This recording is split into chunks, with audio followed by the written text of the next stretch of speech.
Hey guys, welcome to episode 29 of this homespun life. My name's Lorianne and you're joining me from the mall. I'm out and about today. I actually wanted to record from the beach, but it's raining outside. I actually went to the beach. I was about to get set up and it started raining like crazy. So I decided, you know what, let's come to the mall and see what happens. So I haven't been here in a little while, and I wanted to see how people would react to the crazy person speaking into the computer. I'm using my laptop today, so it's going to be a little bit different. But today is Sunday, February 8th, 2015, and it's going to be a little bit different, obviously. I'm on location, and I'm not going to be able to spend as much time as normal, and I'm also not going to be able to do some of the editing I normally put into the episodes. So let's see how it turns out. Anyway, hope you all are doing well. I'm sorry I missed recording last week, but I was having a really bad migraine, and I really couldn't do anything. I had to take some medication and get some sleep, so I had to put it off until today. I'm seriously hoping the background music in the mall is not gonna mess with you guys. And I am using the mic, so hopefully it'll pick up my voice a little bit better than just the laptop mic. So let's see what's going on. I do have a couple of finished objects, a couple of works in progress, and then I'm going to have to check my notes. So, let's begin. So, let's start with finished objects, as always. I did get to finish my socks, my vanilla socks.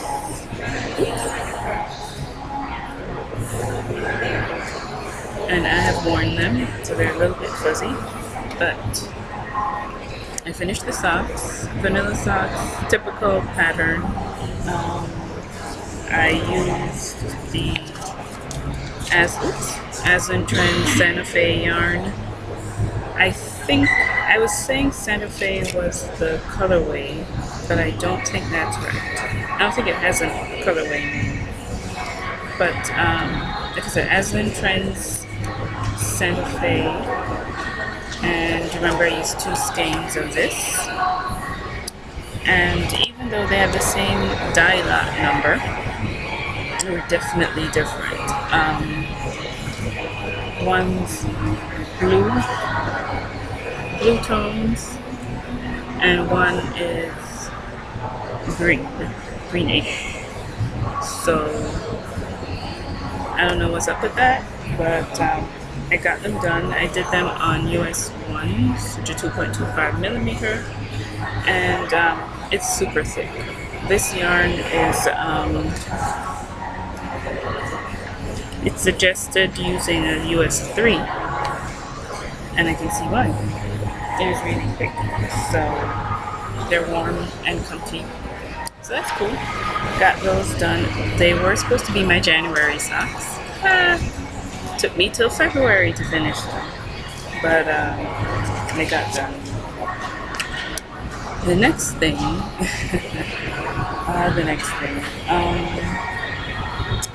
I got my cardigan done, the Bailey's Irish Cream by Tin Can Knits, who is Thea Coleman. Let's think about that for a moment. I got it done, and there's some issues with this knit. Well, let's go through it first. This is not going to show the gorgeousness of the color, but this is one side. One side of the panel, and this is the other. And I finished the bottom. Oops. this is one of the panels. And then one of the things with this pattern is they tell you to hem the entire lower portion. So I was very excited that I was able to hem it, oh jeez, hem it neatly, needle and thread by hand. Love it. So I haven't sewn anything in a long time, but I was able to do it. Here's the thing with this knit. So what they suggested to do in the pattern is after you've put the sleeves together and finish the body, you block it lightly, and then you would do the collar. It's a very pretty little lace border that you put on the collar all the way around to the front, and then you would also attach the button and the buttons. So this has been done for actually a week, over a week. But like I said, because I couldn't record last week, you guys didn't see it. But here's what happened. I washed the cardigan, not washed. I soaked it and then I blocked it lightly. And by blocking lightly, I mean I laid it out on the blocking mats. No pins, no stretching, no aggression with it. I just laid it out and got it straight. And then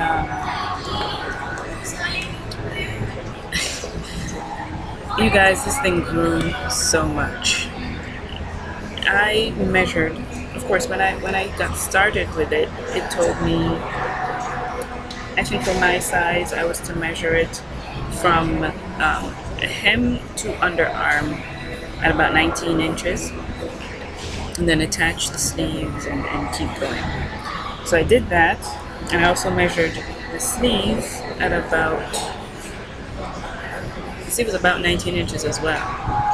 So like I said, I laid it out overnight, dried, picked up for the collar, and then I tried it on because I was so anxious. I really wanted to see what it would look like. I tried it on, and this thing grew. It started, like I said, from hem to underarm was 19 inches prior to blocking. After I finished, it ended up being about 24 inches. So it currently covers my butt. It's under my butt. It's swimming on me. The sleeves are all the way. Remember, I had it to about here before blocking. It's now out here. I'm swimming in this cardigan. I don't know what to do. I really truly don't know what to do. It's beautiful. I love the color. I love the pattern. It's gorgeous. I just don't know. I don't know what to do. I have not put on the button bands. One, because I was so disappointed and I was nervous and I didn't know how this was going to work out. Like, could I actually wear it? And then also I needed to take some time away from it. I've been working on it for a little while. I was disappointed to find out that it had changed, and I needed to take a break from it. So I decided that I was going to leave it alone for a little bit. I marked it as complete on my project page on my website, and in my mind it is complete. I like the way the edging looks without the button band. It's very neat with the cable pattern. It creates a nice sharp edge. I don't know if it really needs the button band, but if I'm going to wear it, I probably need to put a belt around it just to keep it semi-closed. I can wear it open, but I would feel more comfortable with a belt around it. So we'll see. I mean, like I said, it's beautiful. I just don't know what to do with it right now. So I'm calling it complete. In my mind, it's complete. And if I feel like it, a couple months from now, I may pick it up and put the button bands on it and see how that goes. But definitely if you're looking for a beautiful lace cardigan, check out Bailey's Irish Cream. It is a paid-for pattern on Ravelry, and give it a try. There's nothing against the pattern, it's about the yarn that I used. Remember, it was 65% alpaca, 65% alpaca, 35% rayon, super soft, but it's stretched like crazy, so I don't know, we'll see how that goes. So those are my finished objects. I am still weaving on this scarf. Of course, I can't show you anything right now because I'm away from home. I posted some pictures on Instagram if you want to see like an update of what's been going on with it. I started out with a twill, 2-color twill, and then I've transitioned to another pattern. I think it's called something to do with squares. I'll have to put it in somehow and let you know. But it's a variation on a twill pattern. So if I can, I'll insert pictures. If not, I'll figure out how to show it to you. I'm also spinning, but I haven't done enough progress on it to actually show you anything. So what am I currently working on? I have to put my February socks on. So I've started knitting on those socks using Lion Brand Sock Ease in the colorway Lemon Drop. And this is what it looks like. This is the yarn. Oh, this camera is making everything blue. It's a vibrant variations of yellow and green. And so this is where I am so far. And of course, as you can see, this is my first attempt at toe-up socks. Yay, toe-up socks! I started this on Friday night. And I think I have about 2 inches left before I turn for the heel. So I used the tutorial by Very Pink Knits on YouTube, and she showed how to multiple ways of starting a toe-up sock. So I picked the one that used short row shaping, and so I had to, I guess, I don't want to give too much away, but it involves a provisional cast on. So that's all I'm gonna share right now, but I'm liking it. Feel like it's been flying. It's going really fast. I took it with me yesterday to the movies. Didn't knit on it a whole lot, but it's moving right along and I like it. I think I should be able to finish this in February. I don't know what happened with the other one. It took me 5 weeks, but this one has to be quicker. I can feel it. I'm doing it on my Chow Goose size 0 needles and doing magic glue. So I'm enjoying that. And the next thing I'm knitting on is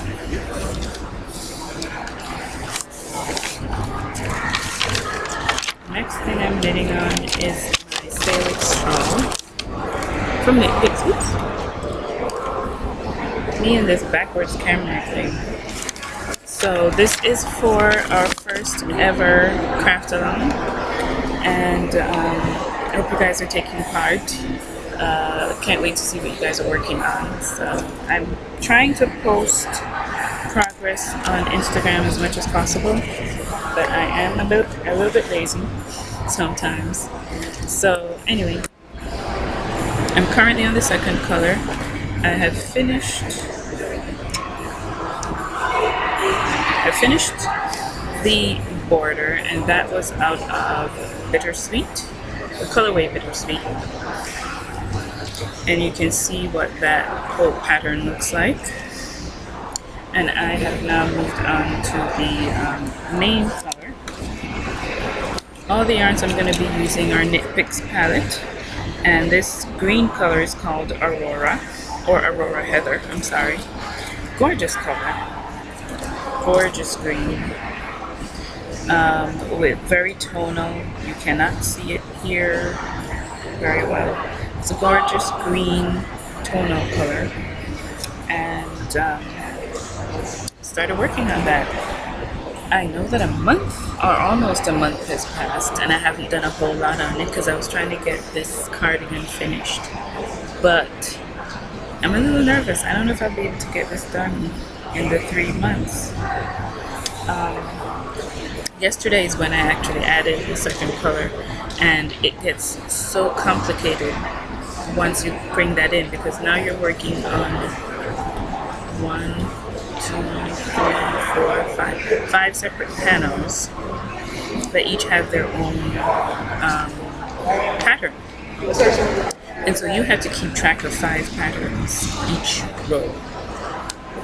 So I was amazed at myself. Just doing that one row, I was amazed at myself at how did I do this project 2 or 3 years ago when I was a newbie knitter, new to lace and new to really big shawls and new to all of this, and I kept it all together and got it done. I don't know how I did that, but it's it was a super big undertaking. I'm glad I was able to get it done, and let's see how I do this time now that I have experience. But again, it's called the Salix shawl. This is what it looks like. It's a paid for pattern from Knit Picks. You can find the link to it from Ravelry. Just search for that, and then it'll take you to the Knit Picks page. But that's mainly what I'm working on right now. I don't know. I feel not overwhelmed, but I don't like the fact that I have so many works in progress right now. I was counting up over the weekend, and I realized I think I have 6 projects on the board, including weaving and spinning, and I am not comfortable with that.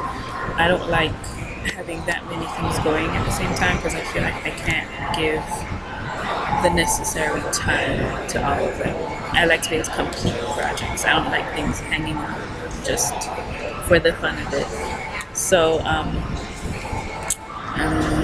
I need to wrap up a couple things. But yeah, that's my take on that right now. Let me look at my notes.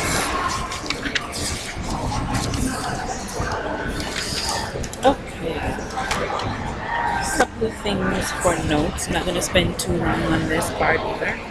But I found a couple of new to me podcasts over the past couple of weeks. So I wanted to tell you a little bit about those and see if you guys would like to check them out. The first I found was called House of Knitting, and its host is called Kristen. It's on both YouTube and iTunes. It's a video podcast, and I think she has about 6 episodes right now. Very lovely young lady. She's based in North Carolina, and she knits a lot of cool things. I think she tries to use local to her yarn as much as possible. So check her out again, House of Knitting, and she's entertaining to listen to. Like, I like the way she speaks. So check that out. The next is called, actually the next 3 are audio podcasts. One's called Woolful, and you know what? I could not find the name of the hostess. I forgot to check that. But it's on iTunes and also on the Woolful website. And the difference with this audio podcast is that it focuses on interviewing people who are in the fiber industry. So whether they are yarn producers, or they own flock, or they're shearers, or they own mills. And it's all over the world. It's not just people in the US. So it's a fun podcast to listen to if you're interested in the fiber industry and not just, pretty things. I mean, you learn a lot. You learn a lot from listening to it. Next is called Pomcast, Pomcast, and it's put on by the ladies of Pom Pom Quarterly, which is a European magazine. And it's Lydia Gluck and Sophie Scott on iTunes. Fun podcast. You can tell that, these two ladies are friends, and you can tell that they are good friends and they really enjoy each other's company. They also interview people in the industry, but in a fun way. Lots of laughs. They're British, so it's a fun one to listen to. And the last one, I was so excited to find, or should I say find it again. I had found this, say about a year ago, and listened to the first maybe 2 episodes, and then somehow I lost it. Found it on iTunes, lost it, couldn't find it again. And I came across it this past week, and it's called Transient Wool Merchants. It's an audio podcast by Amy and Heather. Like I said, it was on iTunes. And again, 2 friends who you can tell are friends, and they have fun talking with each other. One is from up north, and she is a rare breed sheep farmer, and the other is from the south and is an indie dyer. So you get the 2 perspectives, and they travel around the country, doing craft shows and wool shows and things like that. So it's a different perspective. So that was cool. I am happy to have found this. In books, I don't have really anything going on with TV, so nothing to update you on with that. But in books, I'm listening to The Bone Clocks by David Mitchell, and I'm listening to it on Audible. Love it. It's definitely, it's out there. It's a sci-fi book. I don't know what to categorize it as yet.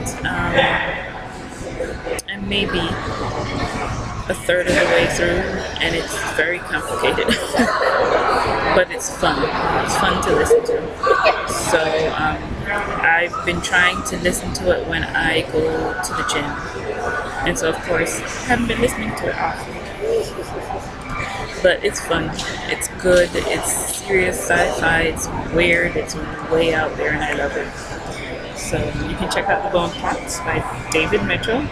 It was on the NPR website Guide to 2014 Great Reads, the book version. So I'm glad I was able to find the audio. I don't know, I think that's it. What else is going on? Let me check my notes. Yeah, that's what. Oh, remember the Cozy Craft Along, like I told you?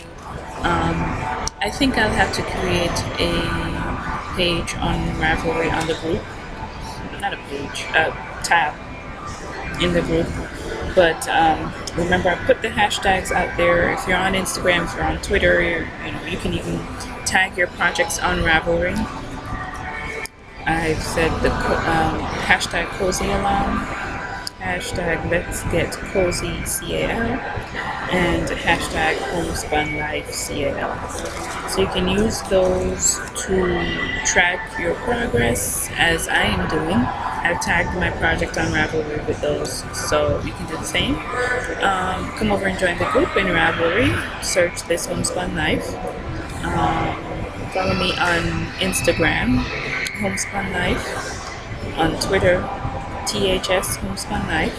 So it's this homespun knife without the I. My personal account on Ravelry is home-spun.